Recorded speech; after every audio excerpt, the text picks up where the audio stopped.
ማንን ነው ግን የምናሳየውኛ? ያውን ስልኩን ትይዙትና ማሽከርከር ነው። ፌስቡክ፣ ትዊተሩ፣ ምናምን ሊንክዲኑን ምንም ነገር አይምሯችን እንደዚህ ተበክሏል። ክርስቲያኖች ሰው ጲጥፋራን እያገለገለ ሰዎች ናቡከደነጾርን እያገለገሉ እግዚአብሔርን አሳይተው እግዚአብሔርን እያገለገል እግዚአብሔርን ማሳየት እንዴት አቃተን? አንዳንዶቻችን እኮ የስድብ መታያዎች ነን። የእግዚአብሔር መታያዎች እኮ አይደለም። የስድብ የስልቂያ የፌዝ ማተባቸውን ያደረጉ ክርስቲያኖች በየቲክታኩ ምን ሲያደርጉ ነው የሚታዩት? እግዚአብሔርን ነው የሚያሳዩት ወይስ ዓለምን ነው የሚያሳዩት? ማንን ነው የሚያሳዩት? እንጠበቅ ክርስቲያኖች ከዚህ ዘመን ከወገንተኝነት ክፋት፣ ከሀገር ልጅ ክፋት፣ ከቋንቋችን ተናጋሪ ክፋት ነው ብለው ግን አይነግሩንም። አእምሮ ዳይናሚክ ተለዋዋጭ አዲስ ነገር ብቻ የሚፈልግ ሰው ምንም አይነት እርካታ አያገኝም። ተረጋግቶ አንድን ነገር ማድረግ አይችልም። ፋሽን ምንድን ነው የሚያደርገው? የፋሽን ትውውቅ የመጣው አዲስ ነገር የተለየ ነገር መስሎ እንዲሰማን ማድረግ። ከዚያ ያንን እንገዛዋለን፣ ወዲያው ያስጠላናል። ይሄ ነው እንግዲህ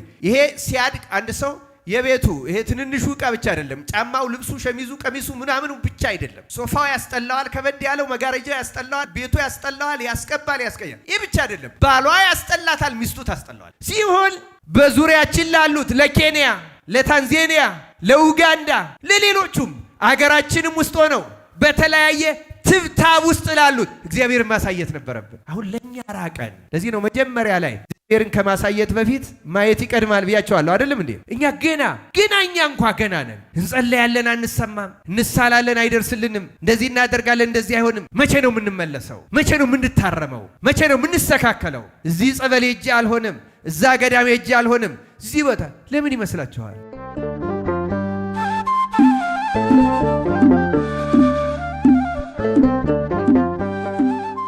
እንደምን ዋላችሁ? እንደምን አመሻችሁ? አሜን። ልዑለ ባህሪ እግዚአብሔር አምላካችን ስሙ ለዘላለም የተመሰገነ ይሁን። እንደ እግዚአብሔር መልካም ፈቃድ እንደምታውቁት በቅዳሴያችን ጊዜ ወንጌል ከመነበቡ በፊት ሰራኤው ቄስ ወይም ቅዳሴውን የሚመራው ቄስ ካህን ስለ ሁላችን የሚጸልየውን ጸሎት አስተውላችሁ እንድትሰሙ ትፈልጋለሁ። የሚጸልየው ጸሎት የሚነበበውን ወንጌል እንድንሰማ ጆሮአችን በድምፅ ሕግ ማለት አሁን የምናገረውን ቋንቋውን የሚሰማ ሰው ሁሉ ይሰማዋል። ግን ደግሞ ወንጌልን መስማት ንግግርን ከመስማት ያለፈ ነው። ክርስቲያኖች ወንጌልን መስማት፣ ቃለ እግዚአብሔርን መስማት፣ በነፍስ መስማት ከእግዚአብሔር የሚሰጥ ጸጋ ነው ክርስቲያኖች። ስለዚህ ለግርግር፣ ለጩኸት፣ ለሁከት ቦታ አትስጡ። እግዚአብሔር አምላካችን የነፍስ ጆሮአችንን እንዲከፍትልን እጅግ ከመጣፈጡ የተነሳ የልቡናቸው ጆሮ ተከፍቶላቸው ለሚሰሙት ሰዎች ከመመሰጣቸው የተነሳ ከደስታቸው የተነሳ ነፍሳቸው ለመውጣት የቀረበች እስኪመስላቸው ድረስ እግዚአብሔር ማድመጥን የሰጣቸው ሰዎች ነበሩ። እግዚአብሔር እንደዚያ አድርገን እንድናደምጥ የልቡናችን ጆሮዎች ይክፈትልን ክርስቲያኖች። ለዚህ ነው አንድ የሁለተኛው ክፍለ ዘመን ሊቅ ምን አለ? በመንግስተ ሰማያት የምትሰጠን ደስታ አለው ጌታን። አድምጡ ክርስቲያኖች፣ በመንግስተ ሰማያት በኋላ የምትሰጠን ደስታ አሁን በምድር ላይ ቁጭ ብለን ቃልህን ስናነብና ስንሰማ ከምናገኘው ደስታ ይበልጣል ወይ ብሎ ጌታን ጠየቀው። ምን ያህል ደስታ ቢያገኝ ይመስላችኋል በማድመጥ? ክርስቲያኖች አስተውሉ። ኦርቶዶክሳዊት ተዋህዶ ቤተክርስቲያን የጩኸት ቤት አይደለችም፣ የግርግር ቤት አይደለችም። የማስተዋል፣ የእርጋታ፣ የተመስጦ ከእግዚአብሔር ጋር የመገናኘት ታውቃላችሁ። መንግስት ግብር አልከፈላችሁም ብሎ የሚዘጋቸውን ሱቆች መንግስት ሳይመጣ መክፈት ይቻላል?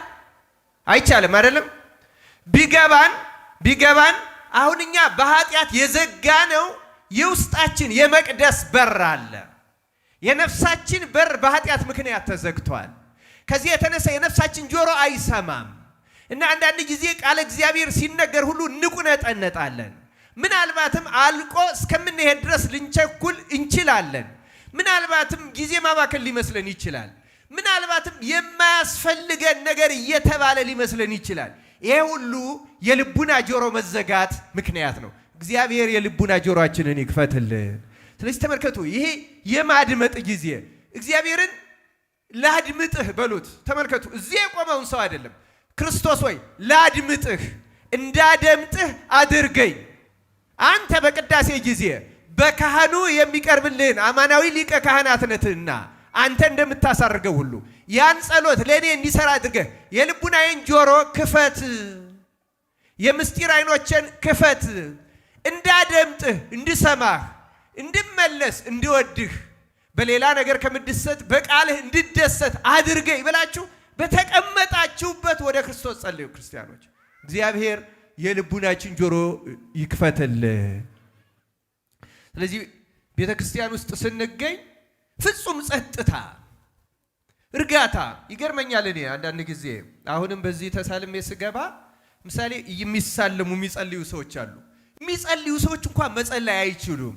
ለምን? ከዙሪያቸው የሚያወራው ሰው በጣም ብዙ ነው። እና እግዚአብሔርን ለማድመጥ ያብቃን። እንደ እግዚአብሔር መልካም ፈቃድ አሁን በሚኖረን ጊዜ የምንባርበት የትምህርታችን ርዕስ እግዚአብሔርን ማሳየት የሚል ነው።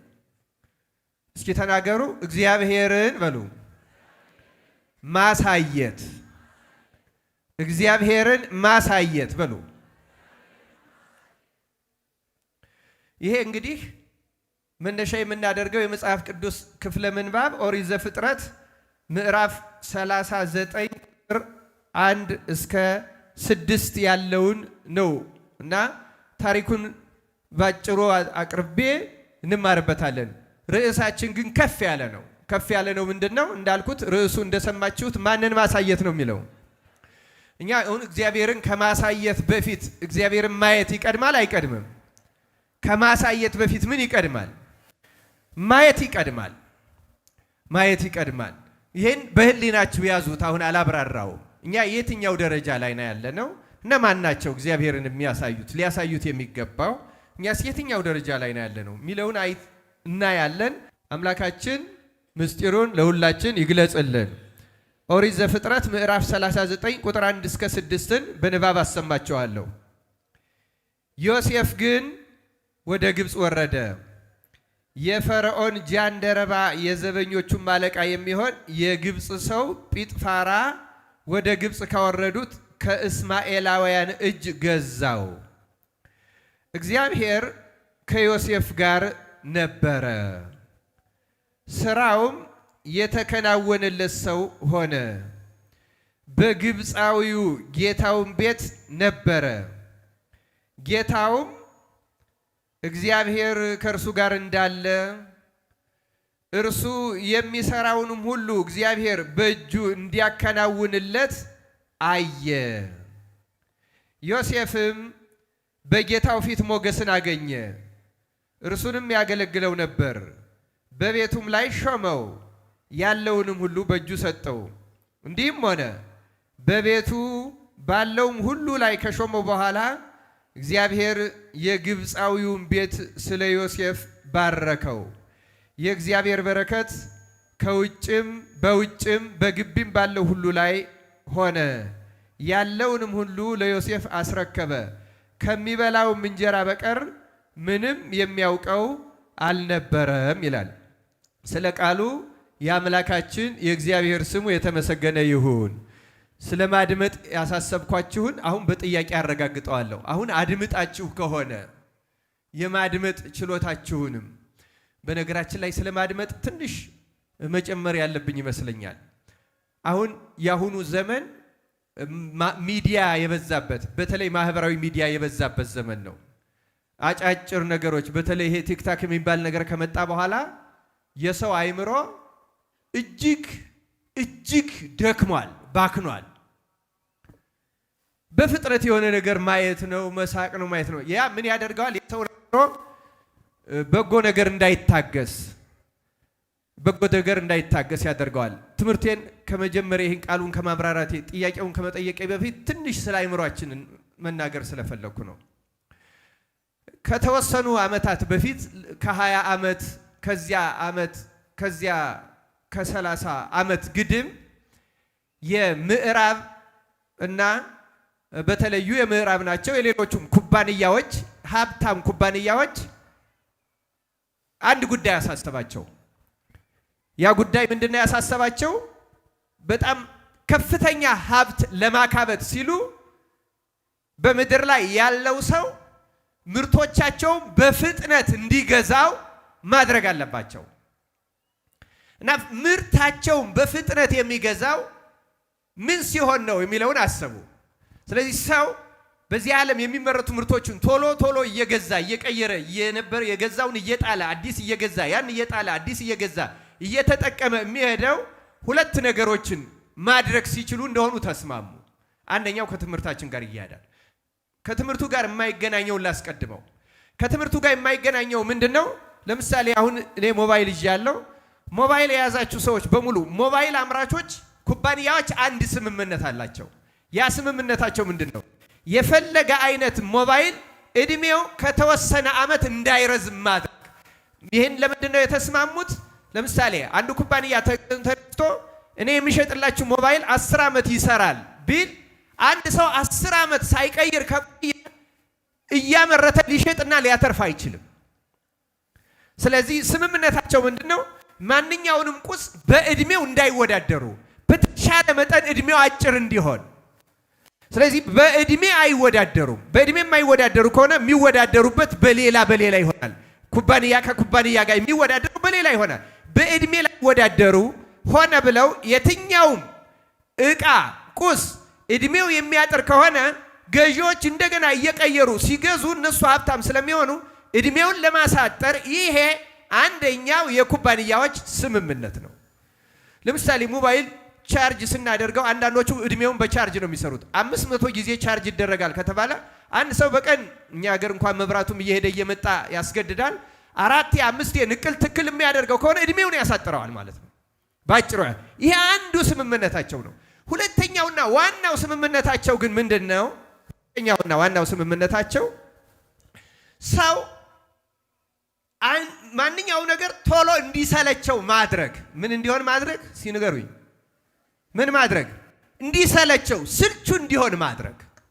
እና የሰው አእምሮ በፍጥነት ለውጥ የሚፈልግ አዲስ ነገር የሚፈልግ አይታችሁ እንደሆነ አሁን ሰው በቃ አዲስ ነገር ነው የሚለው። ያ የምንድነው? ቀስ ብላችሁ ካያችሁት የአእምሮ ብልሽት ጭምር ነው። አስተውሉ ክርስቲያኖች፣ ከምሬ ነው የምናገረው።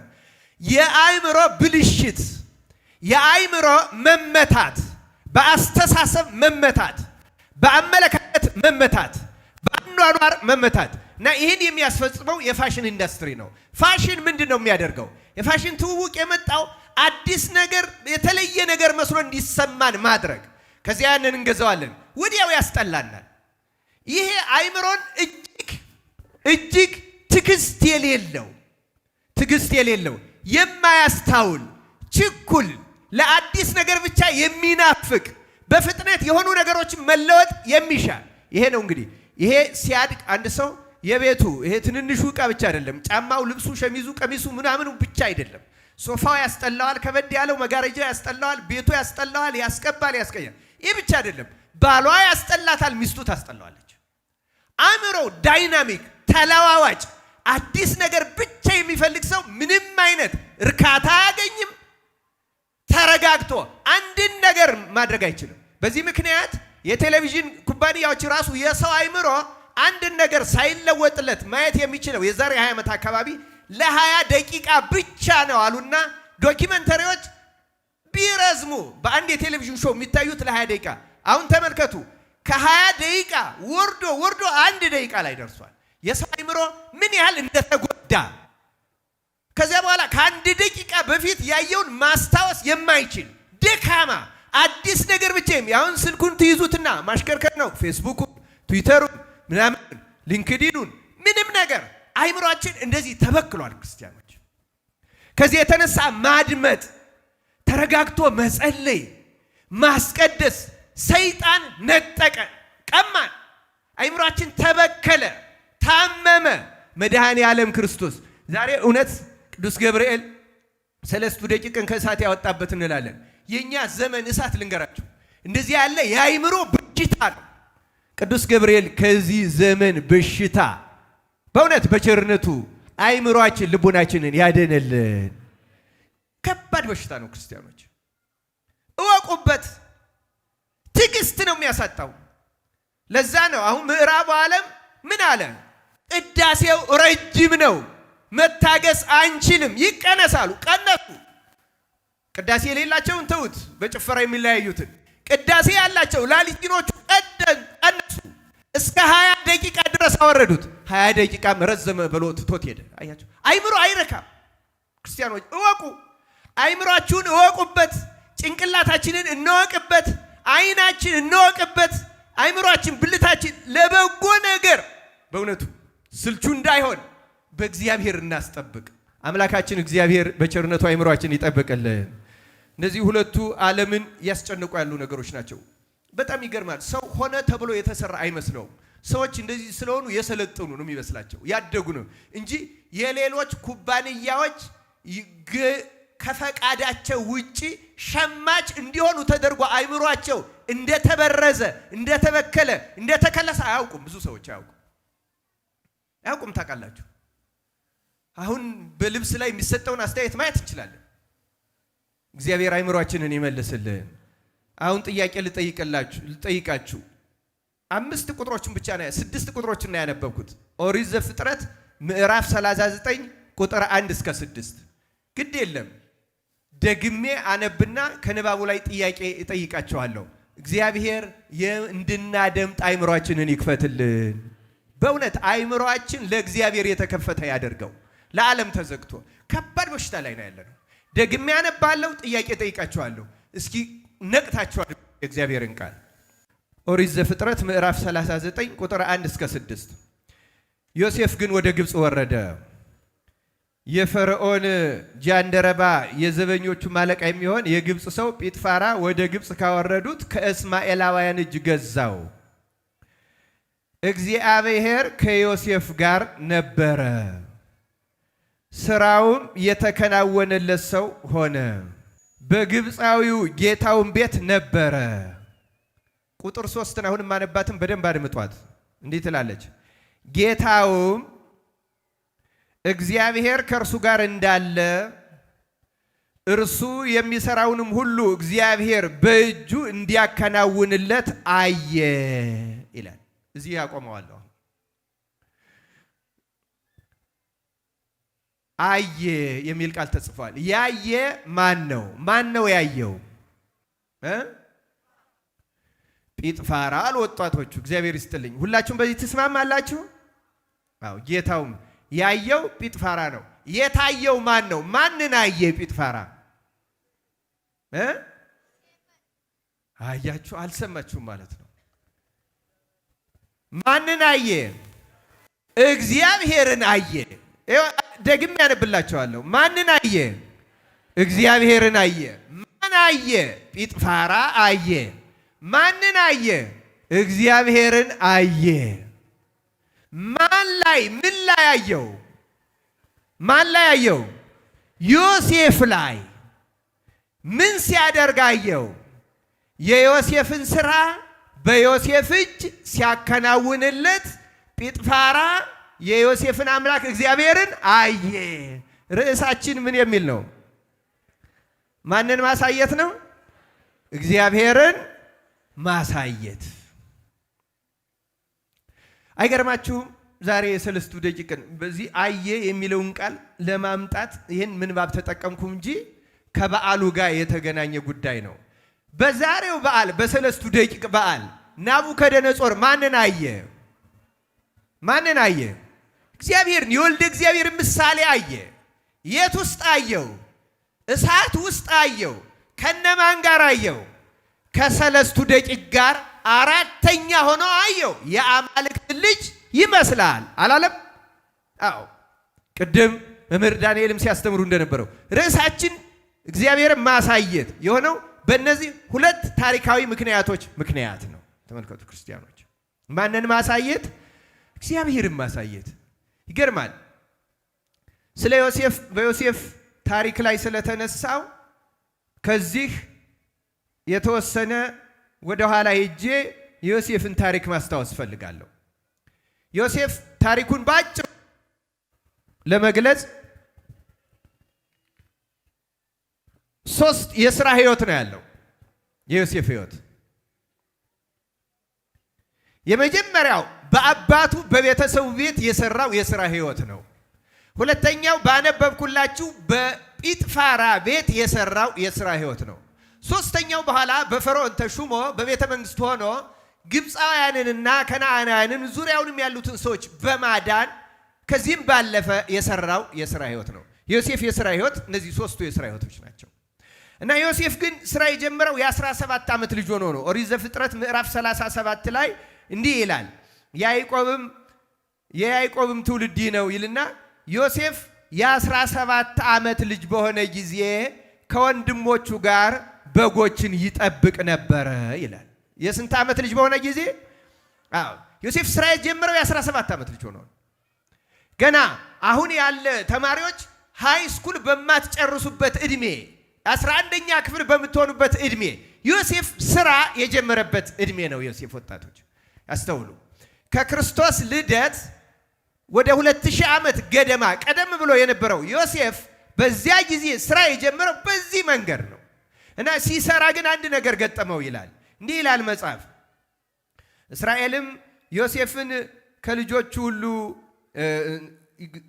17 ዓመት ልጅ በሆነ ጊዜ ከወንድሞቹ ጋር በጎችን ይጠብቅ ነበር ካለ በኋላ እርሱም ከአባቱ ሚስቶች ከባላና ከዘለፋ ልጆች ጋር ሳለ ብላቴና ነበረ ይልና ዮሴፍም የክፋታቸውን ወሬ ወደ አባታቸው አመጣ ይላል። የምናቸውን ወሬ?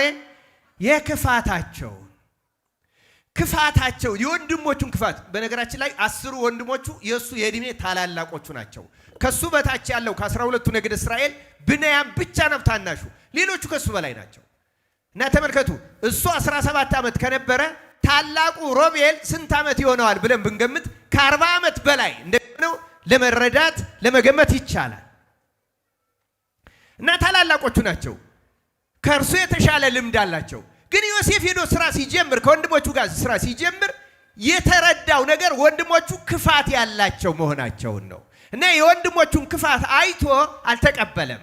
እንኳን ሊቀበለው ይቅርና እንዲታረሙ እንዲስተካከሉ የክፋታቸውን ነገር ወደ አባታቸው አምጥቶ አባታቸው እንዲመክራቸው፣ እንዲገስጻቸው፣ እንዲያስተካክላቸው አሳሰበ። ዮሴፍ ምን አይነት ሰው ነው? ከወንድሞቹ ክፋት የተጠበቀ ምን አይነት ጻድቅ ሰው ነው? የነሱን የክፋት ምክር ያልሰማ። በዚህ ዘመን የቤተሰቡን ክፋት የማይሰማ ሰው አለ? ከቤተሰቡ ተንኮል የማይተባበር ሰው አለ? ይኖር ይሆናል፣ ጥቂት ይኖር ይሆናል። ግን አሁን ከቤተሰብ አልፈን ጎሳ ወደምንለው ብሔረሰብ ወደምንለው ተሻግረን የተባለንን ሁሉ ሰምተን የሚጠሉ የተባለውን ጠልተን ውደዱ የተባለውን ወደን እንዲህ አድርጉበት የተባለውን የምናደርግበት ዘመን ነው። በዚህ ዘመን ዮሴፍን ማስታወስ መባረክ ነው። ክርስቲያኖች እግዚአብሔርን ማሳየት ነው ብለናል። እግዚአብሔርን ዝም ብሎ ማሳየት አይቻልም። እግዚአብሔር ከዮሴፍ ጋር የሆነው ለምንድን ነው ስንል ዮሴፍ ማንንም ሰው ሳያደላ ክፋት ነው ብሎ ስለተጸየፈ የወንድሞቹም ቢሆን የቤተሰብም ቢሆን የእናትም ቢሆን የአባትም ቢሆን የማንም የባልም ቢሆን የምስትም ቢሆን። ምክንያቱም ጌታ ዓይንህ ከምታሰናክልህ ዓይንህ ብታሰናክል ዓይንህን ካንተ አውጣት፣ ሁለት ዓይን እያለ ሲኦል ከምትገባ አንድ ዓይን ኖሮ ወደ እግዚአብሔር መንግሥት ብትገባ ይሻላል ያለው ዓይን ሲተረጎም አንዱ የቅርብ አካል ነው። ከዓይን በላይ ለሰውነት አስፈላጊ የለም። ሰው ከአካሉ አይደለም ከሌላ ስለኔ ብሎ እናቱን ያልተው አባቱን ያልተው የሚለውን ትተን ከአካሉ እንኳን ያላወጣ ካሰናከለው፣ ተመልከቱ፣ እንኳን ቤተሰቡ እንኳን ወንድሙ እንኳን እህቱ አካልህ የአካልህ ብልት እንኳን አውጥተህ እስከመጣል ድረስ ደግሞ ቅዱሳኑ አድርገውታል። በእውነት አካል ላይ መጨከን ቢያቅተን እንዴት በክፋት ነገር እንኳን ራስን መጠበቅ ያቅተናል? እግዚአብሔር አምላካችን በዮሴፍ ምልጃ ከምናቃቸው ከምንቀርባቸው ሰዎች ክፋት በቸርነቱ ይጠብቀን። ቅዳሴ እግዚእ ስናስቀድስ ተሰሙት እንደሆነ እንዲህ ይላል፣ ጌታዬ ኢየሱስ ክርስቶስ ሆይ ይላል ቅዳሴ እግዚእ፣ አንተን ደስ ከማያሰኝ ሐሳብ እንለይ ዘንድ መለየትን ስጠን። አቤት እንዴት ያለ ጸሎት ነው! አንተን ደስ ከማያሰኝ ሐሳብ፣ አንተን ደስ እንደማያሰኝ አላውቅም፣ ግን ያሰኝ ይሆናል ብዬ በምወደው ሰው ስለመጣ፣ በማምነው ሰው ስለመጣ፣ በማከብረው ሰው ስለመጣ አንተን ደስ የማያሰኝ ሐሳብ እንዳላስብ፣ እንዳልሰማ፣ እንዳልሳተፍ አቤቱ መለየትን ስጠን። አቤቱ ቅዳሴያችን እንዴት ያነጻል፣ እንዴት ይቀድሳል፣ እንዴት ያከብራል። እግዚአብሔርን ደስ የማያሰኝ ሐሳብ እንለይ ዘንድ መለየቱን ራሱ እግዚአብሔር አምላካችን ይስጠን። ዮሴፍ አምላክ ይስጠን ያልነው እኮ ዝም ብለን አይደለም። እውነተኛውን ከክፉ ነገር መለየት የሚሰጠው እግዚአብሔር ነው። ክርስቲያኖች ከክፉ ሐሳብ ምን ጸልይ ከሆነ እባክህ ልቤን ጠብቅ፣ እባክህ አይምሮዬን ጠብቅ፣ እባክህ ከክፉ ሐሳብ መለየትን ስጠኝ። አንተ ይሄን እንደምትወድ አውቃለሁ። በቅዳሴህ ገልጸህልናል፣ አጽፈህልናል፣ በካህንህ ምልጃ ሆኖ እንዲቀርብ አዘህልናል። ስለዚህ ያን ጸሎት ተቀበል፣ እባክህ ከክፋት ጠብቀኝ እንበለው። የዮሴፍን የጠበቀ አምላክ እኛንም ይጠብቀን። ሰው ከእግዚአብሔር ጋር አካሄዱን ሲያደርግ እግዚአብሔር ከክፉ ምክር ነው የሚጠብቀው። ዳዊት ራሱ ሲጀምር ዳዊቱን ብፁዕ ብእሲ ዘኢሖረ በምክረ ረሲዓን ነው ያለው። በክፎች ምክር ያልሄደ፣ በዝንጎች በክፎች ምክር ያልሄደ ብፁዕ ብእሲ ዘኢሖረ በምክረ ረሲዓን። ምክረ ረሲዓን ዝንጎች ይላቸዋል፣ ክፉዎች ይሏቸዋል። በእንደዚህ አይነት ሰዎች ምክር፣ በጣም የቅርብ ሰዎች ምክር በጣም ከባድ ነው። የምንወዳቸው ሰዎች ምክር በጣም ከባድ ነው ክርስቲያኖች። እና እኛ ያለንበት ዘመን የፈተና ዘመን መሆኑ የታወቀ ነው። የፈተና ዘመን ብቻ አይደለም፣ የመከራ የጭንቅ ዘመን ነው፣ የመዓት ዘመን ነው፣ የጦርነት ዘመን ነው፣ የእልቂት ዘመን ነው፣ የደም መፍሰስ ዘመን ነው። ክርስቲያኖች እያያችሁት ነው። ዓለም ጭንቅ ላይ ናት ያለችው። የሩሲያ፣ የዩክሬን፣ የእስራኤል፣ የመካከለኛው ምስራቅ፣ በእኛ በሀገራችን በኢትዮጵያ፣ በአፍሪካ፣ በሌላውም ሀገር በላቲኑ የምንሰማው በሙሉ የጦርነት የግድያ፣ የጭካኔ። አሁን በሀገራችንማ እገታው ራሱ አስገራሚ ደረጃ ላይ ደርሷል። ሰው ወንድሙን አግቶ ከአባቱ ገንዘብ የሚቀበልበት ዘመን ላይ ደርሰናል። በእውነት ከወንድሙ ጋር ተመካክሮ አባቱን ገንዘብ ታግቻለሁ ብሎ ታላቁ አጋች ታናሹ አጋች ሆኖ ከወላጅ ሁሉ ገንዘብ የሚቀበልበት ዘመን። እንዴት አይነት ዘመን ነው እኛ ዘመን ክርስቲያኖች? የእግዚአብሔር ምሕረት በጣም ያስፈልገናል ክርስቲያኖች። እግዚአብሔር ይቅርታ ያስፈልገናል። ይሄ የሌሎቹን አጋጆች ረስቻ አይደለም ክርስቲያኖች፣ ግን እዚያ ደረጃ ደርሰዋል ማለት ነው። እና ይሄ መቅሰፍት ዘመን ነው ክርስቲያኖች። አንዳንዶች አባቶች እንደተናገሩት ደግሞ እንዲህ ስል እንዲሁ ዝም ብሎ እያስፈራሩ ለሌላም ዓላማ እንደሚጠቀሙት ለማለት አይደለም። ግን ወደፊታችን እስካሁን ከምናውቀውና ከምናየው የበለጠ ከባድ መከራ በዓለማችን ላይ ይመጣል ይላሉ። ከ100 ዓመት በፊት ጀምሮ የተነገረ ትንቢት ነው። እየሰማችሁኝ ነው አይደለም? ደግሞ ቅርብ ነው፣ በጣም ቅርብ ነው። እና ለምንድን ነው እኔ ስለ መከራው ለመናገር አይደለም ያመጣሁት። ለምንድን ነው ትንቢት ራሱ የሚነገረው ካል ትንቢት የሚነገረው ለምሳሌ በኖህ ዘመን በ120 ዘመን አጠፋቸዋለሁ ተብሎ የተነገረው ለምንድን ነው? ለማጥፋት ነው? ለማዳን ነው የተነገረው? ለማዳን አይደለም እንዴ? ንስሐ ቢገቡ ለማዳን እንዲህ ያለው ነገር የሚነገረው ለማዳን ነው ክርስቲያኖች። ምክንያቱም ግን ጌታ በማቴዎስ ወንጌል ምዕራፍ 24 ላይ ስለ ዕለተ ምጽአቱ ሲናገር እንደተናገረው፣ ሉቃስ 17 ላይ እንደተናገረው እንደ ኖህ ዘመን እንደ ሎጥ ሚስት ይሆናሉ። አሁን የሎጥ ሚስት እየጠፋ ሰዶም ገሞራ እየነደዱ እያየች እንኳን ልቧ ያልተመለሰ ዙረሽ አትይ የተባለችውን ቃል እንኳን ከበዳት። የጨነቃት በዚያ ምክንያትም አስቧት፣ የሎጥ ሚስት አስቧት ተብሏል። ክርስቲያኖች እና የሰው ልብ በጣም አስቸጋሪ ነው። እዚያው መከራው ላይ ሆኖ እንኳን ተሳልቋል። ግን ትንቢት የሚነገረው ግን ለማዳን ነው። ክርስቲያኖች ንስሐ ብንገባ ይቀራል። የነነዌ ሰዎች እኮ ቀርቶላቸዋል። በ3 ቀን ነነዌ ትገለበጣለች አለ። ለምንድን ነው ነነዌ ዮናስ የተናገረው? እንዲድኑ ሊኮበልል ሲል እግዚአብሔር ለምን መለሰው? እንዲድኑ ፈልጋለሁ። ሲመራቸው እንኳን ዮናስ አኩርፎ ነበረ። እግዚአብሔር ነግሮታል።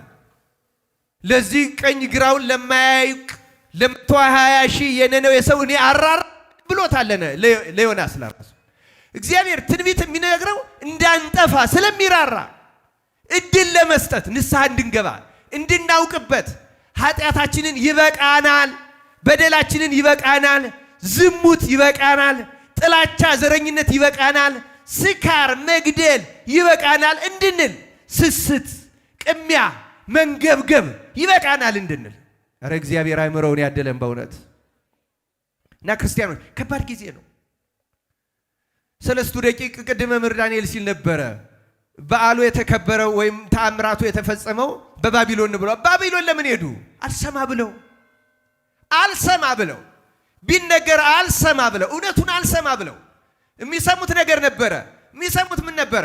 ከነርሱ ፍላጎት ጋር የሚስማማ የሐሰተኞች ነቢያት ትምህርት። የሚያድናቸውን አይሰሙም ነበረ።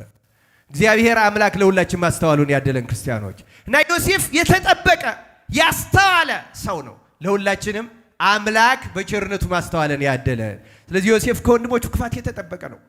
እንጠበቅ ክርስቲያኖች። ከዚህ ዘመን ከወገንተኝነት ክፋት፣ ከሀገር ልጅ ክፋት፣ ከቋንቋችን ተናጋሪ ክፋት፣ ከቤተሰቦቻችን ክፋት፣ ከታላላቆቻችን ክፋት፣ ከምንወደቻቸው ሰዎች ክፋት ነው ብለው ግን አይነግሩንም። የሚጠቅምህ ይሄ ነው፣ የሚያዋጣ ይሄ ነው፣ ዘመኑ የሚያስኬደው በዚህ ነው፣ የምትጠቀሚው በዚህ ነው እያሉ ነው የሚነግሩን ክርስቲያኖች።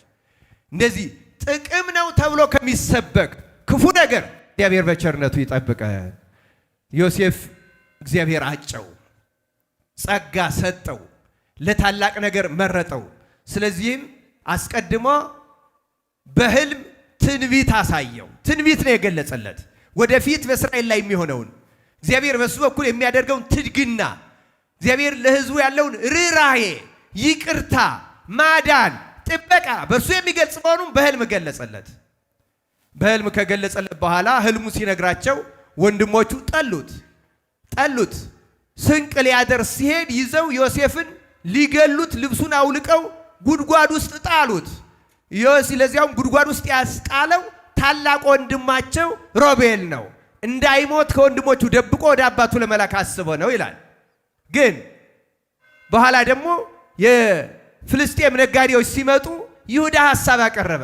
ይሄን ወንድማችን ከምንገለው ለነዚህ ነጋዴዎች እንሽጠው አለ። ሸጡት። ዮሴፍ እንደ ዕቃ ተሸጠ፣ እንደ ንብረት ተሸጠ። እነሱ ሸጡትና በ30 ብር ሽጠውት ወደ ግብፅ ወረደ። ግብፅ ከወረደ በኋላ ጲጥፋራ የሚባል የንጉሱ ታላቅ ባለስልጣን ገዛው። ጲጥፋራ ከገዛው በኋላ ዮሴፍ አገሩን አያውቅም፣ ቋንቋቸውን አያውቅም። በዚያ ዘመን እንዳሁኑ ሚዲያ የለም። ምን ያህል ይራቅ ይቅረብ አያውቅም። እንደ ዕቃ ነው የተሸጠ። ለሚደክምበት፣ ለሚወጣበት፣ ለሚወርድበት ከዚያ የመጠቀም መብት የለው። ዮሴፍ ግን የእግዚአብሔር ሰው ስለሆነ እጅግ ቅን ስለሆነ ምቀኝነት የሚባልም ፈጽሞ ስለሌለው ጲጥፋራን ገዢውን በቅንነት አገለገለው። ተክቶ ይሰራል።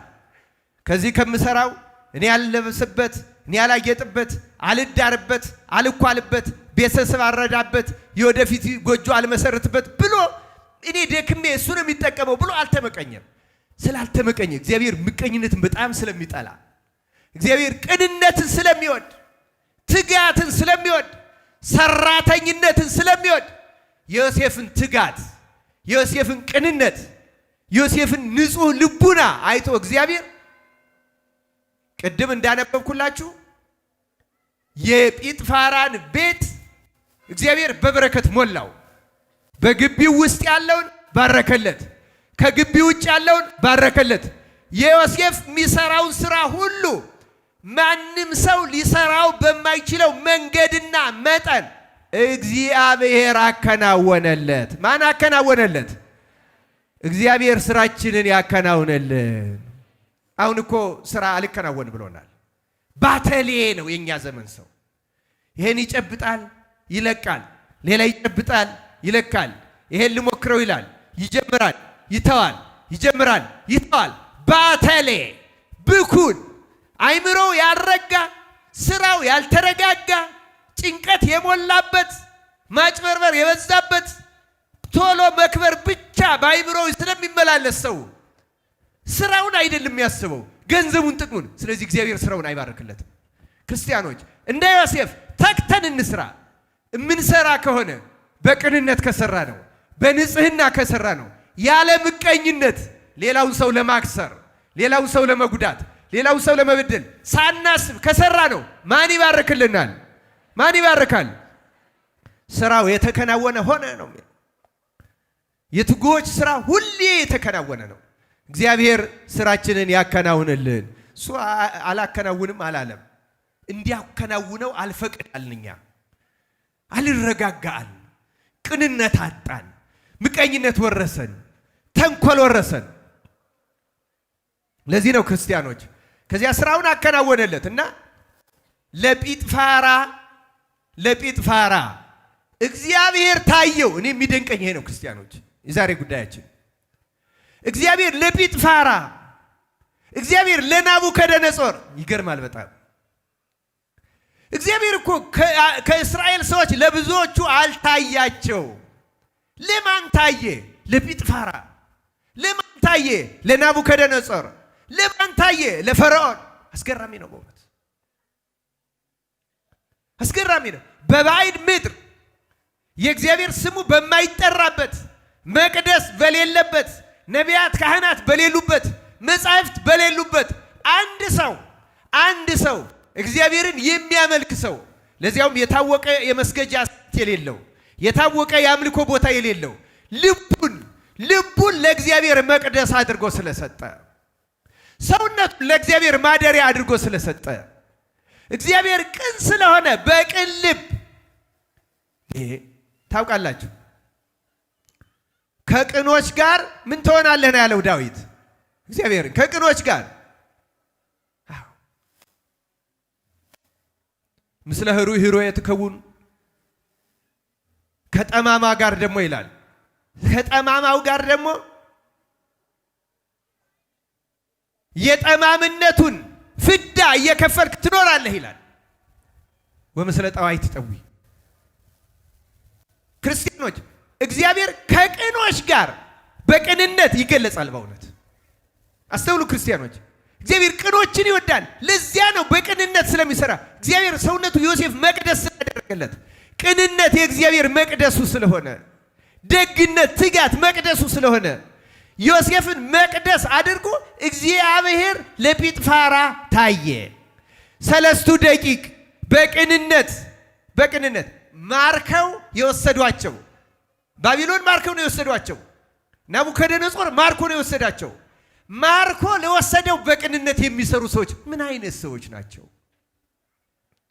ምን አይነት ህሊና ናት? ቂም የሌለባት ህሊና፣ በቀል የሌለባት ህሊና፣ አድሎ የሌለባት ህሊና፣ ለማረካቸው፣ ለሚቀጠቅጣቸው፣ መከራ ለሚያሳያቸው ህዝብ ጥላቻ የሌላት ህሊና፣ በዚያ መካከል በቅንነት የምትፈርድ ህሊና፣ በትጋት የምትሰራ ሰውነት ምን አይነት ሰውነት ናት? የ3 ደቂቅ ሰውነት፣ የዮሴፍ ሰውነት። ምን አይነት ሰዎች ናቸው እነዚህ? ምንድን ነው የምንማረው ከኛ ከዚህ? ክርስቲያኖች እግዚአብሔር እኮ እንደዚህ ነው። እግዚአብሔር ሰዎች በበደሏቸው ሰዎች ላይ ቂም ሳይዙ ሳይቀየሙ ለበደላቸው ህዝብ ተመልከቱ። ከእስራኤል ድረስ ዮሴፍ እንኳን ተሽጦ ነው። 3 ደቂቅ ግን ተማርከው ነው። ለዚያውም ደግሞ የንጉሥ ልጆች ናቸው እና ወገኖቻቸው መከራ ውስጥ ነው ያሉት። እነሱ ግን ጾመኞች ናቸው። ጾመኞች፣ ፈሪሃ እግዚአብሔር ያላቸው፣ ሽምብራ ብቻ ይበቃናል ያሉ በከለዳውያን ትምህርት ቤት ውስጥ ገብተው ትንቢተ ዳንኤል ምዕራፍ 1 ላይ እንደተጻፈው ሽምብራ፣ ጥሬ ሽምብራ እየበሉ ውሃ እየጠጡ በቅንነት ተምረው ተወዳድረው የፈለጉትን ከሚበሉት ጋር በላጭ ሆኑ። እግዚአብሔር 10 እጅ አስፈልጦ ጥበብ ጸጋ የሰጣቸው። ስለዚህ ያላድሎ የሚፈርዱ በቅንነታቸው በታላላቅ አውራጃዎች ላይ የተሾሙ እግዚአብሔር የታየባቸው፣ በትምህርታቸው እግዚአብሔር ተገልጿል፣ በስራቸው እግዚአብሔር ተገልጿል፣ በሕይወታቸው እግዚአብሔር ተገልጿል። መጨረሻ በመከራቸው ከሰለስቱ ደቂቅ በመከራቸው በእሳት ውስጥ እግዚአብሔር የወልደ እግዚአብሔር ምሳሌ እንዳናገረው ናቡከደነጾርን ታውቃላችሁ። መዝሙር ዘሰለስቱ ደቂቅ ራሱ ይባርክወው 2 ጸሎት ነው ያላቸው፣ አንድ አጭር አንድ ረጅም። ረጅሙ በነገራችን ላይ ይሄ መዝሙር ዘሰለስቱ ደቂቅ ስታዩት ረጅሙ 33 አረፍተ ነገር ነው። ስንት አረፍተ ነገር ነው አላችሁ? 33። አጭሩ ደግሞ 6 አረፍተ ነገር ነው። ስንት አረፍተ ነገር ነው አልኳችሁ? ይሄ ራሱ የተገለጸው የወልደ እግዚአብሔር ምሳሌ መሆኑን ለማመልከት ተጨማሪ የተሰጠ ተጨማሪ ምልክት ነው። 6 የሆነው በ6ኛው 5500 ዓመት በኋላ ሰው ሆናለሁ ሲል፣ 33 የሆነው ደግሞ በ33 ዓመቱ ተሰቅሎ የሚያድነን መሆኑን ለማመልከት ክርስቲያኖች የወልደ እግዚአብሔር ምሳሌ ነው። ከነሱ ጋር እግዚአብሔር ታየ፣ ለናቡከደነጾር ታየ፣ ለጣዖት አምላኪው ታየ፣ ተገለጠ። ምን እያረገ? እያዳነ። እውነተኛው ዳኛ፣ እውነተኛው ንጉሥ እርሱ መሆኑን እያሳየ ተገለጠ። እግዚአብሔር ማሳየት ማለት ነው። ክርስቲያኖች ሰለስቱ ደቂቅ ናና ከኛ ጋር ተገልጠህ ታይልን ብለው ብለዋል እንዴ? ዮሴፍ ጌታዬ ሆይ እባክህ እኔ ስደተኛ ነኝ፣ ብቸኛ ነኝ፣ እንደ ዕቃ የተሸጥኩ ነኝ፣ እንደ ንብረት ይጠቀሙብኛል፣ ከላቤ ድካም እጠቀምበት ዘንድ የሚሰጠኝ ደሞዝ ዋጋ የለም፣ እባክህ ተገለጥና አምላኬ መሆንን አሳይ ብሎ ያውቃል? አያውቅ። የእግዚአብሔር ሰዎች እኮ እንደዚህ ያለ የብሶት ጸሎት አያቀርቡ። የእግዚአብሔር ሰዎች ብሶት አያሰሙ። የእግዚአብሔር ሰዎች ባሉበት ሆነው አመስጋኞች ናቸው። እንደ ሰለስቱ ደቂቅ ይባርክዎ ኩሉ ግብረ እግዚእ ለእግዚአብሔር እስኪሉ ድረስ ፍጥረቱ ሁሉ እግዚአብሔርን ያመሰግነዋል አሉ። እስኪ ተናገሩ። ፍጥረቱ ሁሉ በሉ። ፍጥረቱ ሁሉ እግዚአብሔርን ያመሰግነዋል። ይህ ምስጋናቸውን እዩት ክርስቲያኖች። ፍጥረት ሁሉ ያመሰግናል፣ እኔ ለምን አላመሰግንህም? እሳት ውስጥ ገብቶ ቅድመ መምህር ዳንኤል ሲናገር ነበር። ስዕሉን አስተውላችሁታል እያለ እነሱ እኮ በእግዚአብሔር ድንኳን ውስጥ ነው ያሉት። ተመልከቱ። እሳት ውስጥ የማይታይ ረቂቅ ድንኳን ማለት አይደለም። ልንገራችሁ፣ ከዚያ እሳት የሚበልጥ እሳት እግዚአብሔር በእነሱ ሰውነት ነበረ። ምድራዊ እሳት እግዚአብሔራዊ እሳትን ሊያቃጥለው አይችልም። ሌላ እሳት እነሱ ለብሰዋል። እንደለበሱ አያውቁም። እግዚአብሔር ከነሱ ጋር አለ። እግዚአብሔር ከሁላችን ጋር ይሁን። እግዚአብሔር ከዮሴፍ ጋር ነበረ። እግዚአብሔር ከሁላችን ጋር ይሁን። ክርስቲያኖች አሁን እኛ የሚያስፈልገን ይሄ ነው። ምንድን ነው የሚያስፈልገን ካላችሁ፣ በእውነት እስኪ በእኛ ሰዎች ማንን ያያሉ? አሁን በማህበራዊ ሚዲያ ሁሉም ክርስቲያኖች ላይ ወከሉ ቢችሉም ብዙ ሰው ግን ምንድን ነው የሚያዩት ከኛ? እስኪ ከብዙዎቻችን አንዳንዶቻችን እኮ የስድብ መታያዎች ነን። የእግዚአብሔር መታያዎች እኮ አይደለም። የስድብ፣ የስልቂያ፣ የፌዝ ማተባቸውን ያደረጉ ክርስቲያኖች በየቲክታኩ ምን ሲያደርጉ ነው የሚታዩት? እግዚአብሔርን ነው የሚያሳዩት ወይስ ዓለምን ነው የሚያሳዩት? ማንን ነው የሚያሳዩት? ማንን ነው ግን የምናሳየው እኛ? እነ ዮሴፍ እየሰሩ እግዚአብሔር ይታይባቸዋል። እነ ሰለስቱ ደቂቅ እየሰሩ እያገለገሉ የትኛውም ቦታ ሆኖ እግዚአብሔር ማሳየት ይቻላል። ክርስቲያኖች እኛ አሁን እንኳን በባዕድ ሀገር በባቢሎን እንኳን እንደ ዮሴፍ በግብፅ በጲጥፋራ ፊት ይቅርና እውነት ለመናገር በአውደ ምሕረቱ እግዚአብሔርን ማሳየት አቃተን። ሰዎች እኮ ገና ወደ ቅጽራችን ሲገቡ ነፍሳቸው እኔ አንድ ጊዜ አንዲት እንግሊዝ ሀገር የምትኖር እህታችን ምን አለችኝ? እንዲሁ ሃይማኖት ሳትማር አድጋ ፕሮቴስታንቶች እየሰበኳት አስቸገሯትና መጨረሻ ላይ እግዚአብሔርን እኔ ራሴ ካላየሁት አላምንም አልከተልም እናንተ በምትሉኝ አልሄዱም አልኳለች። እና ከዚያ በኋላ ከኦርቶዶክሱም እሄዳለሁ ከፕሮቴስታንቱም እሄዳለሁ እኔ በገባይ መንገድ እግዚአብሔርን ያሳየኝን እከተላለሁ አልኳለች። ከዛ ኦርቶዶክስ ውሰጂኝ ብዬ የጠየቅኳት ጓደኛዬ ሌሊት አስነስታ አለች። ሌሊት እግዚአብሔር ማየት ከፈለግሽ ሌሊት ነው ብላ እሁድ ቀን ልብስ ቀሚስ ገዝታ ነጠላ የራሷን ሰጥታ አልብሳ ሌሊት እኔ ምን እንደሚደረግ ያን ጊዜ አላውቀውም። አሁን ግን ሲገባኝ ኪዳን ይመስለኛል ኪዳን ሳይደረስ አደረሰችኝ አለች ቤተክርስቲያን። እና ከዚያ በኋላ የፕሮቴስታንቱን ብዙ ይሄ ጭፈራው ምኑን ተከታትያለሁ አለች። ልክ ቅዳሴው ሲጀመር አለች በፍጹም ከዚያ በፊት ቅዳሴ በልጅነቴ ወላጆቼ ወስደውኝ ካልሆነ አላውቅም ማለት ግን ቅዳሴው ሲቀደስ ድምጹን መስማት የውን እርጋታ የቤተ መቅደሱን ጸጥታ ሳየው ታላውቀው እንባዬ መውረድ ጀመረ አለች። እያነባው ቅዳሴው አለቀ። እዛ ሰላም የለ እዚህ ጸጥታ ነው አለች። የዚያች የመጀመሪያው ቀን ወሰንኩ።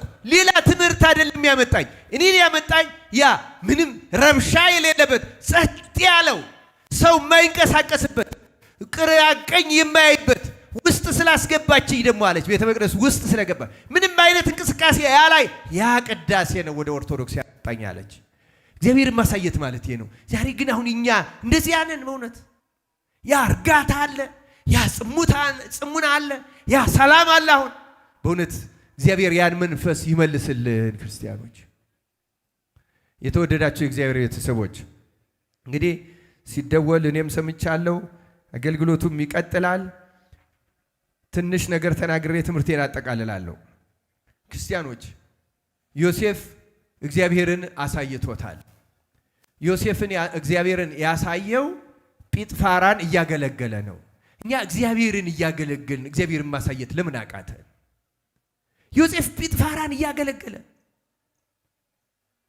ሰው ጲጥፋራን እያገለገለ ሰዎች ናቡከደነጾርን እያገለገሉ እግዚአብሔርን አሳይተው እግዚአብሔርን እያገለገልን እግዚአብሔርን ማሳየት እንዴት አቃተን? እየዘመርን እየሰበክን እየቀደስ ማይሌት እየቆም እንዴት እግዚአብሔር አይታይብንም? በእውነት ድፍረት አድርጋችሁ ልትወስዱት ትችላላችሁ። አንተ ስላልክ ነው ወይ እግዚአብሔርማ ይታያል? አዎ እግዚአብሔር ለወደደው ይታያል።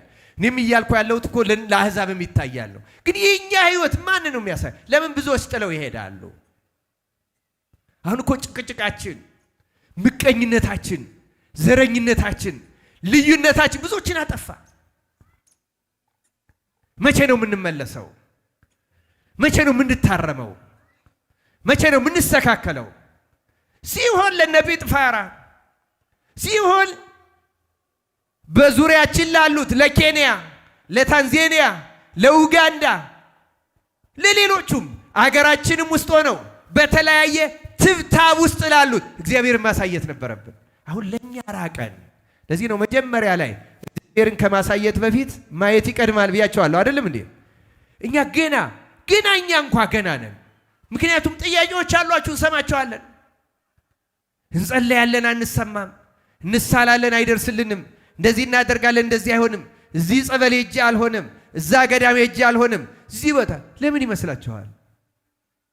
እግዚአብሔርን የምንፈልግበት መንገድ ችግር ስላለው ነው እንጂ እግዚአብሔር ስለሌለ እኮ አይደለም። ክርስቲያኖች አሁን የአሁኑ ዘመን ትውልድ እግዚአብሔርን እንደ ጠንቋይ ይፈልገዋል። ልክ ጠንቋይን ቦታው የሄደ ሰው ሁሉ እንደሚያገኘው የሆነ አንድ ቦታ እዚያ ስለሄደ ብቻ አይደለም። ወዳጄ የእውነት ነው የምነግራችሁ። ከመሄድ በፊት ልብህ ለእግዚአብሔር ይከፈት፣ ልባችን ለእግዚአብሔር ይከፈት። እንገረባችሁ። ክፋትን እንጸየፈው፣ ተንኮልን እንናቀው፣ እኛ እንመለስ። እግዚአብሔር እኮ የሆነ ቦታ እስከምንሄድ አይጠብቅም። ክርስቲያኖች ይኸው እግዚአብሔር እኮ ጲጥፋራን ወደ ኢየሩሳሌም ውጣ አላለው። ናቡከደነጾርን እዛ አላለውም እኮ። ናቡከደነጾር ቤተ መቅደሱን ሲያፈርስ፣ ንዋያተ ቅድሳቱን ሲዘርፍ፣ ካህናቱን አስሮ ሲወስድ፣ ህዝቡን ሲያገላታ አምላካቸው እኮ ቢኖር ያድናቸው ነበር፣ አምላካቸው ስተት ቢሆን ነው ብሎ ነበረ። አሁን ግን ከሰለስቱ ደቂቅ ጋር ቁጭ ብሎ ታየው፣ ቆሞ ታየው። ክርስቲያኖች እግዚአብሔር ጊዜ አለው። ናቡከደነፆር ቤተ መቅደስ ውስጥ አይደለም እግዚአብሔርን ያየው። እግዚአብሔርን ያየው እሳቱ ውስጥ ነው። ለምን? ንጹህ ልብ ባላቸው ሰዎች ምክንያት፣ ቅን ሕሊና፣ ምቀኝነት የሌለው አይምሮ ባላቸው ሰዎች ምክንያት። ክርስቲያኖች እግዚአብሔር የሚታየው በሕሊናችን ምክንያት ነው እንጂ በቤተ መቅደሳችን ህንፃ ማማር ምክንያት አይደለም። ክርስቲያኖች እግዚአብሔር ዋናው ህንፃው የኛ ነፍስ ናት፣ የኛ ሰውነት ናት። ክርስቲያኖች እግዚአብሔርን ያሳዩት ሰዎች ናቸው። እግዚአብሔርን ያሳዩት ቅኖች ናቸው። እግዚአብሔርን ያሳዩት እውነተኞች ናቸው። እውነተኞች ሳንሆን፣ ቅኖች ሳንሆን፣ ምቀኞች ይሆን፣ ተንኮለኞች ይሆን እግዚአብሔር በእኛ ሊታይ አይችልም። ክርስቲያኖች አይታይም። በዚያ መንገድ እግዚአብሔር አይታይም። ክርስቲያኖች እና የተወደዳችሁ እግዚአብሔር ቤተሰቦች እናስተውል። እግዚአብሔር ለሁላችን ማስተዋሉን ያደለን። ዮሴፍ ምን አይነት ሰው እንደነበር፣ ዮሴፍ ከዚህ በኋላ እስር ቤት ገብቷል። በነገራችን ላይ ዮሴፍ ከዚህ በኋላ እስር ቤት ከገባ በኋላ ሁሉ የሆነውን መጽሐፍ ሲናገር በጣም አስገራሚ ነው። እንዲህ ይላል። እሱን አንብቤ ትምህርቴን አጠናቀቃለሁ። እዚሁ ዘፍጥረት 39 ቁጥር 19 ጀምሮ እንዲህ የሚል ቃል አለ። ጌታውም ባሪያህ እንዲህ አደረገኝ ብላ የነገረችውን የሚስቱን ቃል በሰማ ጊዜ እጅግ ተቆጣ። የዮሴፍም ጌታ ወሰደው፣ የንጉሡ እስረኞች ወደሚታሰሩበት ስፍራ ወደ ግዞት ቤት አገባው። ከዚያም በግዞት ቤት ነበረ ይላል። ዮሴፍ ወደ የት ገባ? እስር ቤት ገባ። እየሰማችሁ ነው ክርስቲያኖች? እያደመጣችሁ ነው? እግዚአብሔር እንድናደምጥ ይርዳን። በእውነት የት ገባ ዮሴፍ? ግዞት ቤት ውስጥ ገባ ይላል። ይገርማል። እስር ቤት ያ ሁሉ ግቢውን በበረከት የሞላው በጸጋ የሞላው ዮሴፍ፣ በቅንነት የታጀበው ዮሴፍ፣ እግዚአብሔርን ያሳየው ዮሴፍ፣ እግዚአብሔርን ያየው ጲጥፋራ የሚስቱን ቃል ሰምቶ ዮሴፍን አሰረው። በዮሴፍ ላይ የታየውን እግዚአብሔር ረሳው፣ በእውነት ረሳው። አሁን አሰረው እና እንዲህ ይላል ቀጥሎ የእግዚአብሔር ቃል፣ እግዚአብሔርም ከዮሴፍ ጋር ነበረ ይላል። ከማን ጋር ነበረ? እግዚአብሔርም ከዮሴፍ ጋር ነበረ፣ ምሕረትንም አበዛለት፣ በግዞት ቤቱም አለቃ ፊት ሞገስን ሰጠው። የግዞት ቤቱም አለቃ በግዞት ያሉትን እስረኞች ሁሉ በዮሴፍ እጅ አሳልፎ ሰጣቸው። በዚያም የሚደረገው ነገር ሁሉ እርሱ የሚያደርገው ነበረ ይላል። በዚያ የሚደረገው ሁሉ ማን የሚያደርገው ነበረ? እንዲሁ ታስሮ የማይደክም ሰው፣ ታስሮ የማይሰለች ሰው። ጲጥፋራን በቅንነት አገለገልኩት፣ ግን አሳሰረኝ እንጂ አልጠቀመኝም፣ አረፌ ቁጭ ልበል የማይል ምን አይነት ሰው ነው ዮሴፍ? እስር ቤት ገብቶ የማያርፍ የሚሰራ ጥቅሙን የማያስብ። ክርስቲያኖች የዮሴፍን ሕሊና አምላካችን እግዚአብሔር ለሁላችን ያደለን። በእውነት ክርስቲያኖች ስንፍና የሃይማኖት ጠላት ነው። ስንፍና ከስምንቱ ገዳይ ኃጢአቶች መካከል አንዱ ነው። ልክ ከዝሙት፣ ከርኩሰት፣ ልክ ከትዕቢት፣ ከተስፋ መቁረጥ እኩል የሚቆጠር ኃጢአት ቢኖር ስንፍና ነው። እግዚአብሔር ስንፍናን ያረቀልን። ክርስቲያኖች እግዚአብሔር ስንፍናን ይጠላል። ስንፍና ለጸሎት መስነፍ፣ ስንፍና ለቃለ እግዚአብሔር መማር መስነፍ፣ ስንፍና ለስራ ለትጋት መስነፍ፣ ለማንኛውም ነገር ሰነፍ እና ሰይጣን ምንድነው የሚያደርገው? በነገራችን ላይ ስንፍና ውስጥ እየገባ እንደሆነ አይታወቀንም። በቃ አሁን እንዲሆኛለሁ ነገ አደርገዋለሁ። በቃ አሁን አብይ ጾም ሲመጣ በቃ የጸሎት ህይወቴን አስተካከል። በቃ ፍልሰታ ስትመጣ እንዲህ ሲሆን ቆይ ከዚህ በኋላ የሆነ ነገር ያስብለናል። እንዲህ ያልን ማለት አናደርገው። የስንፍና ትልቁ መገለጫ በዚህ ቀን ዛሬውኑ ነው መጀመሪያ ያለባችሁ ክርስቲያኖች። በተለይ መልካም ስራን፣ ጸሎትን፣ ቃለ እግዚአብሔር መማርን፣ መልካም ማድረግ ዛሬውኑ ክርስቲያኖች። በዚህ ጊዜ አደርገዋለሁ አትበሉ። ዛሬውኑ እንዳሰብከው ወዲያው ተነስተህ መነሳት ካልቻልክ በተቀመጥክበት ስራ ላይ ከሆነ እየሰራ ጸልየው። ጸሎትን ባጭሩ በሌና ጸልይ ክርስቲያን። እና ዮሴፍ ትጉ እስር ቤት የሚደረገው ሁሉ ያደርግ ነበረ ይላል። እና በዮሴፍ እጅ የግዞት ቤቱ አለቃ በእጁ ያለውን ነገር ከቶ አላሰበም፣ እግዚአብሔር ከእርሱ ጋር ነበርና የሚያደርገውንም ሁሉ እግዚአብሔር ያቀናለት ነበር ይላል። ስለ ቃሉ የእግዚአብሔር ስሙ የተመሰገነ ይሁን። ቀና ስለሆነ ማን ያቀናለታል? እግዚአብሔር። እኔ ልጠቀም አይል ስራ መቼ እንደሚወጣ አያውቅም። ጠያቂ የለው፣ ዘመድ የለው፣ ጎብኚ የለው። ግን ማን ከእርሱ ጋር አለ? እግዚአብሔር። በእውነቱ ዮሴፍ ከዚህ በኋላ ሁለት ቃሎችን መናገር ያስፈልገኝ ነበረ፣ ግን አንዱን ብቻ ልናገር ከሰዓት የተነሳ። ዮሴፍ በኋላ እንደ የተናገረውን ነገር የዮሴፍን ትህትና ህሊናውን ለማሳየት ስለሆነ ለምን እግዚአብሔር እንደተገለጠበት ለማሳየት አንድ ቃል ልናገር። ከኦሪት ዘፍጥረት ምዕራፍ 40 ላይ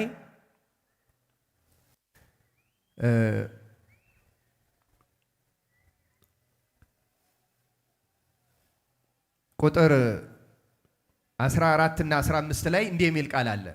ምንድነው የሚያደርገው? እዛ ግዞት ቤት እስር ቤት የፈርዖን ጃንደረቦች የጠጅ አሳላፊና የእንጀራ በዛ ታስረው ነበረ። ከታሰሩ በኋላ ሁለቱም ህልም አለሙ። ህልማቸውን ለዮሴፍ ነገሩት እና መጀመሪያ የነገረው የጠጅ አሳላፊው ነበረ እና ህልሙ በጣም ጥሩ ህልም ስለነበረ ዮሴፍ ለጠጅ አሳላፊው ህልሙን ተረጎመለት። ምንድነው ህልሙ የተረጎመለት? ከ3 ቀን በኋላ ትፈታለህ፣ ወደ ቦታህም ትመለሳለህ፣ እንደ ቀድሞውም ለፈርዖን ጽዋውን በእጁ አንስተህ የምትሰጥ ትሆናለህ፣ ባለሟል ትሆናለህ ብሎ መልካም እንደሚገጥመው ለፈርዖን የጠጅ አሳላፊ ተረጎመለት። ህልሙን ነው የተረጎመለት። ይሄን ከተረጎመለት በኋላ ዮሴፍ እንዲህ አለ፣ ነገር ግን አለ ለዚያ ለተረጎመለት ሰው በጎ ነገር በተደረገልህ ጊዜ እኔን አስበኝ፣ ምሕረትንም አድርግልኝ፣ የኔንም ነገር ለፈርዖን ነግረህ ከዚህ ቤት አውጣኝ አለ። ብቸኛ እንደ ወዳጅ እንደ ረዳት መስሎ የተሰማው ሰው ይሄ ሰው ነው ለዮሴፍ። ከዮሴፍ ጋር ግን ማን ነበረ ብለናል? ማን ነበረ? እግዚአብሔር ነበረ። እግዚአብሔር ከሁላችን ጋር ይሁን። በእውነት አውጣኝ አለና እንዲህ አለ፣ እኔን አለ ዮሴፍ ከዕብራውያን አገር ሰርቀው አምጥተውኛልና ከዚህም ደግሞ በግዞት ያኖሩኝ ዘንድ ምንም አላደረኩም አለ። ስለ ቃሉ የእግዚአብሔር ስሙ የተመሰገነ ይሁን። እቺ ቁጥር 15 ናት። ከዕብራውያን ሀገር ሰርቀው አምጥተውኛል አለ ዮሴፍ። ክርስቲያኖች፣ ዮሴፍ ተሰርቆ ነው የመጣ ወይስ ተሸጦ ነው? ማን ነው የሸጠው? ቅድም ነግሬያቸዋለሁ። ማን ነው የሸጠው? ወንድሞቹ አይደለም እንዴ? እኛ ብንሆን እንደዚህ ያለ ግፍ ወንድሞቻችን ቢፈጽሙብን ምን ብለን ለሰው ምንናገር ይመስላችኋል? መዓት ነገር አናወራም? በእኔ ላይ ያልተደረገ 10 ወንድሞቼ እንዲህ አድርገው ሽጠውኝ እንዲህ አድርገው ስንት እንኳን ያደረጉብንን ያላደረጉብንን እንናገር ነበር።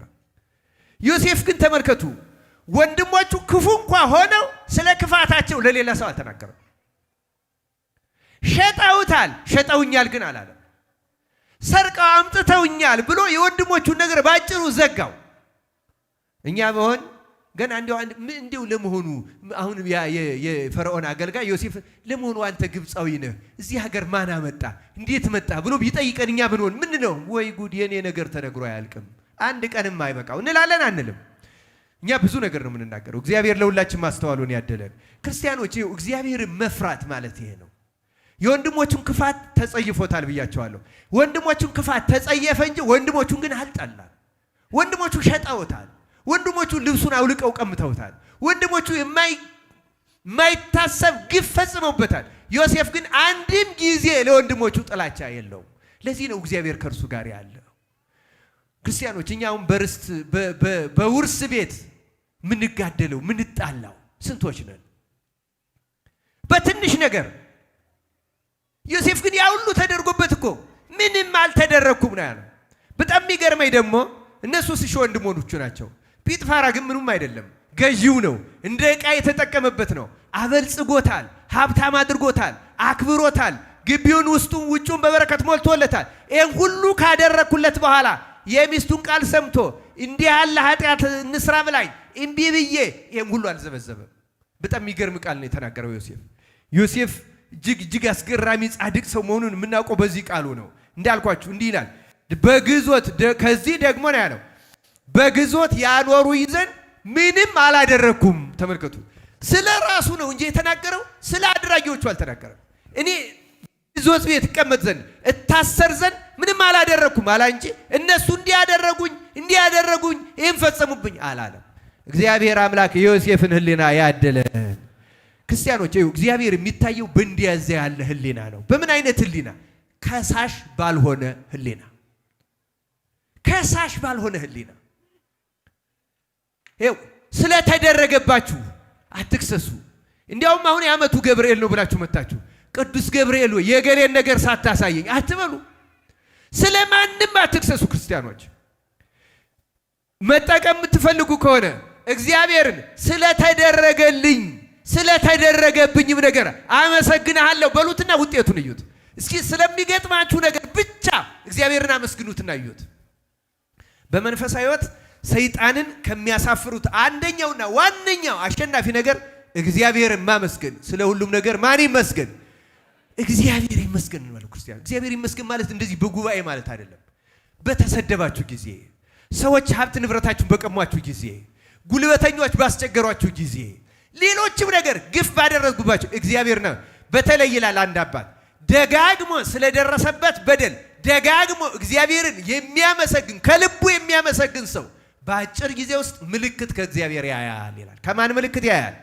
ይኸው የእግዚአብሔር ሰዎች እንደዚህ አመስጋኞች ናቸው። ከሳሽ ህሊና የላቸው፣ አይከሱም። ክርስቲያኖች አንክሰስ። የኛ ዘመንስ ማንንም ነው የምንከሰው። ማንንም ታውቃላችሁ፣ ከነፍስ አባት ጭምር፣ ከካህን ጭምር፣ ከጳጳስ ጭምር አያጠፉም፣ አይበድሉም፣ አይሳሳቱም የሚል ቃል አልወጣኝም። ይኸው ዮሴፍ እኮ ተበድሏል። እዚህ ግዞት ቤት ያኖሩ ይዘን ምንም አላደረኩም ነው ያለ። እንደዚህ ያደረጉብኝ እንዲህ በፍጹም። ክርስቲያኖች ሃይማኖት ያላቸው ሰዎች ነገራቸው ቁጥብ ነው፣ አይዝረከረኩም፣ መዓት ነገር አያወሩ። እኛ ምን አስተምረው ሰዎች ራሱ ይሄንን በእውነቱ ከዚህ ስንወጣ እንረሳዋለን። የሚያሳዝነው ነገር ይሄ ነው። እግዚአብሔር በህሊናችን ይጻፍልን፣ ይቅረጽብን፣ ያሳድርብን። ርዕሳችን ማን ነው? መልሱልኝ። አዎ እግዚአብሔር በከሳሾች ህሊና አይታይም። ክርስቲያኖች በለፍላፊዎች አይታይም። ትዕግስት በሌላቸው አይታይም። በሰነፎች አይታይም። 1 2 3 4 እያልኩን ያልቆጠርኩም። ግን ዮሴፍ ምንድን ነው? ራሱን ከክፋት የጠበቀ ቅንነት ያለው ምቀኝነት የሌለበት ትጉ ሰራተኛ፣ ማንንም የማይከስ አመስጋኝ። እግዚአብሔር የሚታይባቸው እንዲህ ያሉ ሰዎች ናቸው ክርስቲያኖች። ከምቀኝነት፣ ከቅናት፣ ከከሳሽነት፣ ከሐሜተኝነት ወጥተን በትጋት ከስንፍና ተላቀን በትጋት ሰርተን እግዚአብሔርን በማንኛውም ህይወት አመስጋኞች ሆነን አመስግነን የእግዚአብሔርን እርዳታ ለማግኘት ያብቃን። ዮሴፍ መጀመሪያ ራሱ ነው የተጠቀመው። እግዚአብሔር ከእርሱ ጋር ነበረ ነው የተባለው። ከዚህ በኋላ ያለውን የፈርዖን ቤት ህይወቱን አልነካም። ይችንም በቅንጭቡ በጣም ባጭሯ ነው ያነሳሁት። አንድ ጉዳይ በዓሉን የምናከብረው እግዚአብሔር ስለታየ ስለሆነ። ማን ስለታየ ነው ዛሬ የምናከብረው? እግዚአብሔር። ከማን ጋር ስለታየ? ከሰለስቱ ደቂቅ ጋር። መልሱ። ከማን ጋር ስለታየ? ከሰለስቱ ደቂቅ ጋር። በባዕድ ምድር የታየው በሰዎች ቅንነት ምክንያት፣ በሰዎች ሃይማኖተኝነት ምክንያት፣ በሰዎች ንጽህና ምክንያት፣ በሰዎች ትጋት ምክንያት፣ በሰዎች አመስጋኝነት ምክንያት ነው የታየው። ይህን በዓል ታዲያ በምቀኝነት እንዴት እናከብረዋለን? በጥላቻ በቂም ለምን እናከብረዋለን? በስንፍና በባተሌነት ለምን እናከብረዋለን? እግዚአብሔርን ያሳዩ ሰዎች ትጉዎች ናቸው። እግዚአብሔርን ያሳዩ ሰዎች፣ ይህን በዓል ለማክበር ያበቁት ሰዎች፣ የትም ቦታ ሄደው ተግተው የሚሰሩ ሰዎች። ክርስቲያኖች እግዚአብሔር እንደዚህ ነው የሚታየው። የእግዚአብሔር መሆናችን የሚታወቀው በዚህ ነው። በዓሉን የምናከብረው ከሆነ እንደ ሰለስቱ ደቂቅ መሆን፣ መጾም፣ እንደ ዮሴፍ መሆን፣ የትም ሀገር ሄደን መትጋት፣ የትም ሀገር ሄደን እግዚአብሔርን አለመርሳት፣ የትም ሀገር ሁነን ለማንም እንስራ። አሰሪያችን ምንም አይነት ሃይማኖት ይኖረው እንደ ጲጥፋራ እግዚአብሔርን የማያውቅ ይሁን፣ እንደ ፈርዖን ጣዖት አምላኪ ይሁን፣ እንደ ናቡከደነጾር ጣዖት አምላኪ ራሱንም አስመላኪ ይሁን፣ በቅንነት እንስራ። እግዚአብሔር ራሱን ይገልጣል፣ ያሳውቃል፣ ያሳያል። አንሸኩን። እኛ ለእግዚአብሔር እንስተካከልና እስኪ እግዚአብሔር ከዚያ በኋላ አይታይ እንደሆነ እናየው። አሁን እዚህ የሌሎቹ በዛ እንደዚህ ሆነ እንደዚያ ሆነ እንላለን። ልክ ነው፣ ግን እግዚአብሔር እኮ መታየት ይችላል። ታውቃላችሁ፣ እኛ ቅኖች ከሆን፣ እኛ ንጹሐን ከሆን፣ እኛ ትጉሆች ከሆን፣ እኛ ምቀኝነት ከሌለብን፣ እኛ ዘረኝነት ከሌለብን፣ እኛ ተንኮለኞች ካልሆን እሳት አንድደው ቢከቱን እንኳን እግዚአብሔር አብሮን ይቆማል። ይታያል፣ ይገለጣል። በዮሴፍ እጅ ላይ እንደታየው ይታያል። ጲጥፋራ እንዳየው የማያምኑ ሰዎች ያዩታል። የሚንቋት ሰዎች ቤተ ክርስቲያንን ያዩታል። አሁን አላሳያል እኛ ነን። ልንገራችሁ፣ እግዚአብሔር እንዳይታይ እንቅፋቶቹ እኛ ነን፣ መጋረኛዎቹ እኛ ነን። የልቡና መቅደሳችን አላነጻ ብለን በተንኮል ምክንያት፣ በኃጢአት ምክንያት፣ በበደል ምክንያት። እንግዲያውስ ልንገራችሁ፣ በዓሉን ማድመቃችን በጣም ጥሩ ነው። ባንዲራውም ጥሩ ነው፣ ልብሳችንም ጥሩ ነው፣ ሁሉም ጥሩ ነው። ግን አንድ ነገር ይቀራል። ዋናው ነገር ልቡናን ማስተካከል። ምን ማስተካከል? ልቡናን፣ ራስን፣ ህይወትን ማስተካከል። ልንገራችሁ፣ ግቢው አምሯል፣ መብራቱ አሸብርቋል። ነፍሳችን ግን ጨለማ ውስጥ ናት። ያሳዝናል በእውነት። አይምሯችን ደንዝዟል። ለቃል እግዚአብሔር ትዕግስት የለውም፣ ለጸሎት ትዕግስት የለውም፣ እርጋታ የለውም። ግርግር ነው፣ ታይታ ነው፣ ፎቶ ነው፣ ካሜራ ነው። እግዚአብሔር አይደለም የሚፈልገው፣ ፎቶአችን ነው የሚፈልገው። ሼር ነው፣ ሶሻል ሚዲያ ነው። እንዴት እግዚአብሔር ይታይ? መታየት እኮ የምንፈልገው እኛ ነን። ሐዋሳ ገብርኤል ላይ ፎቶ ልጥፍ። ማን እግዚአብሔርን ያሳይ? በማን ይገለጥ እግዚአብሔር? በማን ይታይ? እንዴት ይታይ? በእውነት እንዲሁ በቁጥራችን ብቻ መጠጠር መጣ ያልነበረም እንደዚህ ያልነበረም። ኧረ እሱ አይደለም የሚጠቅመን ክርስቲያኖች። የሚጠቅመን እግዚአብሔር በእኛ ህይወት ሲታይ፣ በአምልኮታችን ሲታይ፣ በዝማሪያችን ሲታይ፣ በጸሎታችን ሲታይ፣ በቅዳሴያችን ሲታይ፣ በትህትናችን ሲታይ። ክርስቲያኖች እንደ ሰለስቱ ደቂቅ እግዚአብሔር እናሳየው ባካችሁ። ያደላቸው እሳት ውስጥ ሆነው ያሳያሉ። ለናቡከደነጾር ያሳያሉ፣ ለጲጥፋራ ያሳያሉ። እኛ እንዴት ለእኛው ወገኖች ማሳየት ያቅተናል? በዚህ እሱ በተገለጠበት በዓል አምላካችን እግዚአብሔርን በእርጋታ፣ በመንፈሳዊነት፣ በትጋት፣ በፍጹም በተሰበረ ህሊና ልቡና በሚቀርብ ጸሎት እግዚአብሔር አምላካችን ለማየትና ለማሳየት ያብቃን። ይቆየን። ወስብሐት ለእግዚአብሔር።